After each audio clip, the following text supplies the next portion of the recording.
Title खाली घर story. अस्सलाम अलैकुम दोस्तों, मैं मिशा अली फिर से अब सब की खिदमत में हाजिर हूं एक नई कहानी लेकर।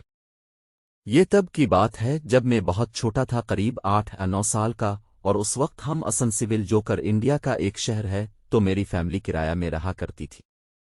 हम जिस घर में रहते थे इस घर में एक अमरूद का पेड़ हुआ करता था, और चूंकि हमारे वालिद मोहतरम काफ़ी सख्त मिजाज के थे इसलिए हम अक्सर उनसे छपकर अमरूद तोड़ते थे। क्यों? अगर इन्हें इस बात का इल्म हो जाता तो फिर हमारी पिटाई पकी थी।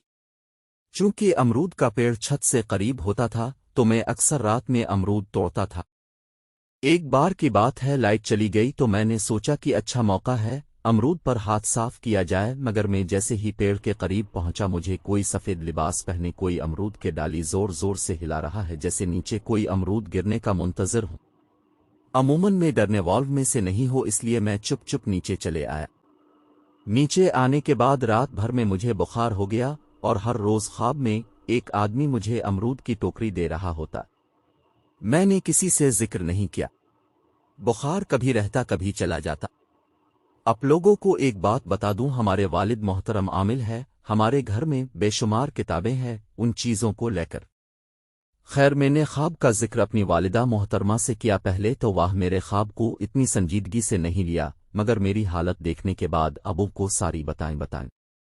अबू कुछ पढ़कर दम किया और फिर जमरात को एक नवी ब्लू रंग का धागा मंगवाया और मेरा सर से लेकर पीर तक नाप लिया और पता नहीं कितनी बार इसका ते बनाया। फिर इस पर कोई दुआ पड़े और फिर मुझे हाथ में इस धागे को रखने का हुक्म दिया, वह भी हाथ बंद करके।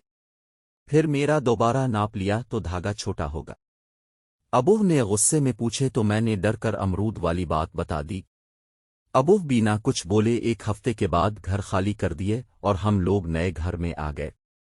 और उसके बाद जितने भी घर किराए पर लिए इसमें कभी पेड़ देखना नसीब ना हुआ। तो हजरात बताएं अबू ने ऐसा क्यों किया होगा, और घर खाली होने के बाद मुझे फिर कभी वैसा ख्वाब नहीं आया। अगर कहानी पसंद हो तो पेज को फॉलो और चैनल को सब्सक्राइब करें।